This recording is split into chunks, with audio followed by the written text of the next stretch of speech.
የአምራችና ሸማች በቀጥታ ለመገናኘት ገበያው ላይ ሀሉታዊ ተጽዕኖ ፈጥሮ ቆይቷል።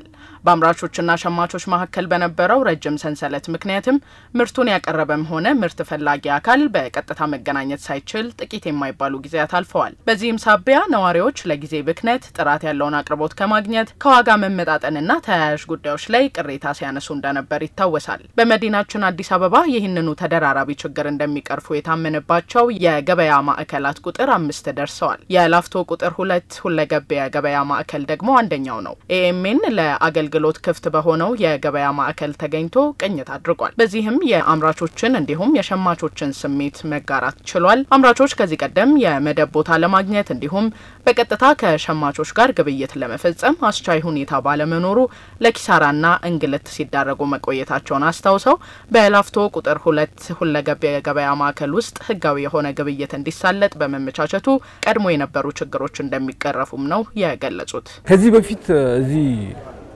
መደብ እየተከራየን ነበር የምንሰራው የነበረው። ምርታችንን ይዘን እንመጣለን፣ ተከራይተን ነው የምንሸጠው። በዛ በጣም እንግልት ነበረ። ነጋዴው፣ ደላላው በጣም ያሰቃየን ነበር። አሁን ግን ፈጣሪ ምስጋና ይግባው ከእርሻችን የምናመጣውን ምርት የምንሸጥበትን መንግስት አሳምሮ ሰርቶ ውብ አድርጎ ሰጥቶናል። በጣም በደስታ ተቀበለን እየሰራንበት ነው። የመጣነው ከምስራቅ ሸዋ ነው። እኛ አምራችንን ቀጥታ ከእርሻ እናመጣለን፣ ከህዝቡ ጋር እናገናኛለን። ያ ሲገናኝ የደላለ ነገር ይጠፋል። ድሮ የነበረው በ5ኛ ደላለ በ6ኛ በ7ኛ ነበር የሚደርሰው እዚህ። አሁን ግን የራሳችን ሰርተን ቀጥታ ከእርሻ አምጥተን ለህዝብ ነው ማለት ምንሰጠው። ሸማቾች ይመጣሉ። የ10 ብር ዋጋ እስከ 150 ዋጋ አለ ልዩነት። ጤፉን ብትወስጂ ደግሞ አንደኛ ደረጃ ነው እኛ የምንይዘው። አንደኛ ደረጃ 145 ወፍጮ ቤት ብትሄጂ ሸማቾች ጋር 145 አለ፣ 130 አለ፣ እዚህ 120 ብር ነው እኛ የምንሸጠው። ሸማቾችም ጥራት ያለውን ምርት በተመጣጣኝ ዋጋ በተሟላ አማራጭ ማግኘታቸው እንዳስደሰታቸው ገልጸዋል። የጤፍ ላይ ነው መጣው ተወላይ እና ላይ በጣም ለውጥ አለ። በጣም ደስ ይላል እና እግዚአብሔር በዚህ ደህና ጊዜ ያምጣልን። ጥሩ ጊዜ ነው። ይሄን ማየታች መልካም ነው።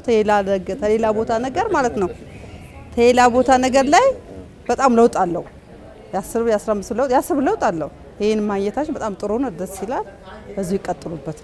አሁን ግን መንግስት ስለኛ ሄን አስቦ ቅናሽ ከደላላ ከምን ከሁከት ከግርግር ይሄን ከፈጠረልን በጣም ነው የሚጠቅመን። ለምን ዛሬ አንሄድም ብለን ነው የመጣነው። እንግዲህ ጤፍነቱን ያው ገና እየመረጥን ነው። ዋጋ ልዩነት አለው። የዚህ አካባቢ ነዋሪ ነኝ። እዚህ መከፈቱ በጣም ደስ ይላል። በሁሉ ነገር ወፍጮም እዚህ ያለ እህሉንም እንደልብ አምባልጠሽ ትገዣለሽ።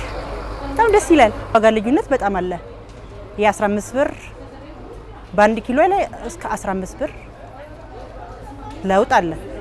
በዛ ላይ ወፍጮ እዚህ ስላለ በጣም በቃ አስቢው በ1 ኪሎ ላይ የ10 ብር የ15 ብር እስከ 20 ብር አለ ልዩነት ማለት ነው።